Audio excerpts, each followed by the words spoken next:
Bonjour à tous, très belle journée, bienvenue dans ce 6h30. 27e congrès de l'Union postale universelle, la Poste invitée à évoluer dans la digitalisation. La journée d'hier a été marquée par le bilan dressé par le directeur général sortant de l'UPU, le Kenyan Bichar Hussein, et la présentation de la candidature camerounaise Younous Djibrine, seul pays africain au poste de vice-directeur général de l'UPU. Le point de Cheikh Koné. Après 9 ans passés à la tête de la direction générale de l'Union postale universelle, l'ambassadeur Bichar Hussein cède son fauteuil à une nouvelle équipe dirigeante, non sans dresser le bilan. Avoir ce congrès ici en Côte d'Ivoire dans un contexte de la pandémie et refaire certains amendements, c'est déjà un résultat concret en lui-même. Nous avons refait des réformes structurelles de l'Union. J'ai réduit le temps des sessions qui était dédié aux réformes institutionnelles. Nous avons, comme je le disais tantôt, créé l'équilibre du genre et puis nous avons aussi créé une balance au niveau du nombre des membres du Conseil. Bichar possède une grande expérience de l'UPU et des questions postales. Son passage à la tête de l'organisation a permis à 90 pays d'améliorer leur performance en matière de qualité du service postal. Des acquis que le directeur général sortant invite ses successeurs à capitaliser. Je pense que la Poste a un futur très reluisant. Tous comprennent les défis très bien. Le 27e congrès de l'UPU entame à partir de ce lundi sa dernière ligne droite avec comme point culminant le début du cycle des élections du nouveau directeur général et du vice-directeur général. Ce mercredi 25 août, pour le poste de vice-directeur général, 4 candidats sont aux prises, dont un seul Africain, le Camerounais Younous Djibrine. Alors, M. Younous Djibrine, que plusieurs d'entre nous connaissons plutôt très bien, possède de nombreux atouts à mettre au service de l'UPU. Son aptitude à développer et entretenir un réseau de relations sociales et humaines utiles et fructueuses, des compétences professionnelles ainsi qu'une expertise avérée dans le domaine postal. Les élections du directeur général et du vice-directeur général du Bureau international ont lieu au scrutin secret successivement à une ou plusieurs séance se tenant le même jour, est élu le candidat qui obtient la majorité des suffrages exprimés par les pays membres présents et votants. La route a ses codes et il faut les respecter. Avant la phase répressive, place à la sensibilisation. Le ministère des Transports met tout en œuvre donc, pour rappeler aux automobilistes les règles qui concernent la circulation sur les routes et les chaussées. Le point de Konaté Moussa. Ce conducteur de minicar est soumis à l'alcotest. Testé négatif, il est autorisé à reprendre le volant de son véhicule.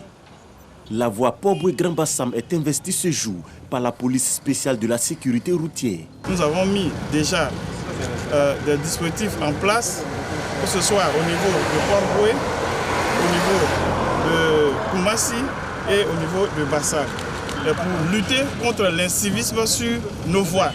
Test d'alcoolémie, échange avec les chauffeurs, distribution de dépliants. Les gestes sont les mêmes sur l'autoroute du Nord. Au kilomètre 17, un nouveau dispositif de contrôle de vitesse est installé. Bon, déjà, on sait qu'il y a un radar sur la route, donc on limite à 60, doucement, jusqu'à la destination. Donc ça fait que tous les cars, les mini-cars, tout le monde va doucement. Le conducteur qui est en infraction sera notifié, mais si l'infraction est trop grave, soit il commet un accident, je ne sais pas, un peu au-delà de notre position, il y a la possibilité de l'intercepter au niveau du péage de Saint-Grobo. Cette action s'inscrit dans la phase de sensibilisation sur l'incivisme routier. Nous avons sensibilisé les uns et les autres sur la nécessité donc d'avoir une bonne immatriculation, de bons pneus, de bons freins. Nous avons insisté également sur la nécessité de faire les mutations pour les personnes donc, qui n'ont pas encore fait leur mutation en leur nom. Après cette étape, bientôt la répression. Vous commettez une infraction au code de la route, les caméras, notamment à Abidjan et sur les voies accidentogènes, vous flashent. Et systématiquement, vous allez recevoir un message pour dire que vous avez commis tel jour, à tel endroit, une infraction. À partir de là, on vous invite donc à aller payer l'amende qui va avec. Pour nous, il ne s'agit pas forcément de réprimer. Ce n'est pas le but. L'objectif recherché, c'est plus les routes sûres. Avoir de bons comportements sur la route. La phase de répression est prévue démarrer le 7 septembre prochain, mais déjà des interpellations. Ce lundi, ce chauffeur auteur d'un accident de la circulation à Yopougon a été mis aux arrêts. Testé positif à l'éthylotest, il va subir la rigueur de la loi. Les jeunes en milieu rural ont une chance d'insertion grâce au mécanisme de l'État. Le ministre en charge de la jeunesse le rappelle. À Sarala, Mamadou Touré a échangé avec les jeunes de cette commune située dans la région du Béret. Charles Tatou.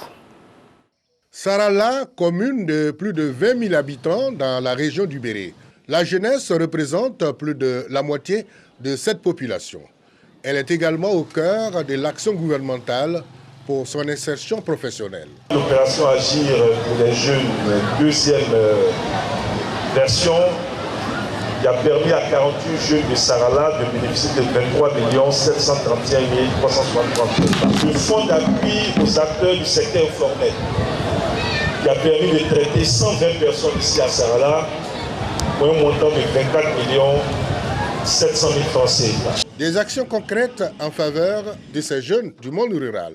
Action dans laquelle la municipalité joue un rôle majeur. Il a promis, en raison des liens qu'il noue avec nous, améliorer la situation de l'enveloppe budgétaire allouée à Sarala.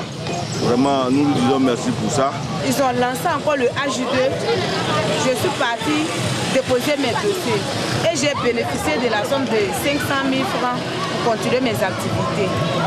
Dieu merci, j'ai pu rembourser les 500 000 francs. Au niveau de la jeunesse, c'est vrai que les fonds sont disponibles, mais il faut que la jeunesse va vers les guichets emploi de jeunes pour avoir plus d'informations et plus de financement. Une rencontre du ministre de la promotion de la jeunesse, de l'insertion professionnelle et du service civique, Mamadou Touré, avec les jeunes de Sarala, donc pour éclairer davantage leur lanterne. Mamadou Touré invite surtout les bénéficiaires à relayer les bonnes informations afin que d'autres jeunes puissent s'insérer dans le tissu socio-économique. Nous avons énormément de jeunes qui sont encore en attente, donc de perspectives. Et ça, c'est de nature à faire en sorte qu'on démultiplie toutes les initiatives pour aider ces jeunes. La politique gouvernementale en faveur de la jeunesse est désormais une réalité chez les jeunes de Sarala après la visite du ministre Mamadou Touré dans leur localité. À présent, les chiffres de la pandémie à Covid-19 en Côte d'Ivoire. Le ministère de la Santé, de l'Hygiène publique et de la couverture maladie universelle a enregistré ce lundi 23 août 2021 85 nouveaux cas de Covid-19 sur 3689 échantillons prélevés, soit 2,3% de cas positifs, 192 guéris et malheureusement 2 nouveaux décès. À la date du 23 août 2021, la Côte d'Ivoire compte donc 53 730 cas confirmés, dont 52 597 personnes guéries, 397 décès et 736 cas actifs. Le nombre total d'échantillons est de 868 523. Toujours sur le coronavirus, l'Agence américaine de médicaments vient de donner son feu vert complet au vaccin anti-Covid-19 du groupe pharmaceutique Pfizer et du laboratoire allemand BioNTech, le vaccin anti-Covid-19 du géant américain pour les personnes âgées de plus de 16 ans et plus. Cette approbation va permettre à de nombreux organismes américains, publics comme privés, d'imposer plus facilement la vaccination contre le Covid-19 car disposant d'une décision fédérale finale. La culture Bétibé célébrée pendant 4 jours. L'Abada Festival a tenu toutes ses promesses. Des milliers de festivaliers venus se replonger dans les valeurs ancestrales de ce peuple. Le président du conseil régional du Sud Comoé, Eugène Akaouélé, a marqué son attachement à la culture Bétibé. C'est ce que nous apprend Serge Coléa.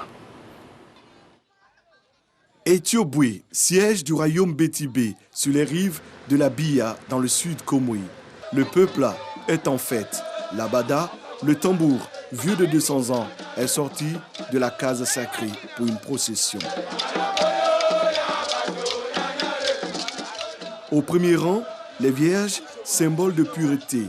Ensuite, les matrones, représentant les 5 grandes familles du peuple Bétibé. Les guerriers qui ont pour mission de protéger le tambour et le roi ferment la marche. Nous sommes à la 7e édition du festival Abada.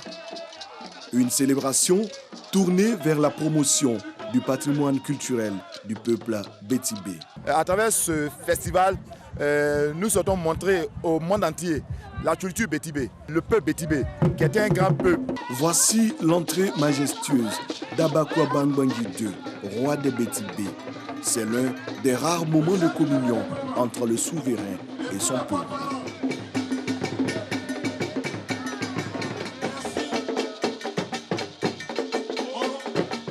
L'Abada se danse avec force et vigueur. Les guerriers démontrent leur puissance et leur dextérité sur les champs de bataille. Ce que j'aime à l'intérieur d'Abada Festival, c'est le fait que les fils et filles du village se retrouvent.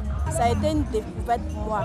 J'ai vu des choses mystiques, des choses vraiment incroyables. Invité spécial de ces réjouissances, le député maire d'Adiaké, Yacouba Iensié, et le président du conseil régional du Sud Komoui, Eugène Akaouili. Tous sont venus témoigner leur attachement aux valeurs ancestrales Bétibé. On voit que le Sud Komoui est en plein bouillonnement culturel. Ce n'est pas du mimétisme. Il y a là vraiment une véritable identité du peuple Bétibé. Et ceci est normal. C'est tout de même l'un des peuples les plus anciens de Côte d'Ivoire qui ont vécu ici. Et Dieu merci qui continuent de vivre encore ici. Autre moment d'attraction, la parade de la pirogue sacrée. Une quarantaine de guerriers montre la parfaite symbiose entre le peuple, l'eau et l'adoration du caïman, emblème des Bétibé. La célébration de l'Abada marque la fin d'une année et le début d'une autre.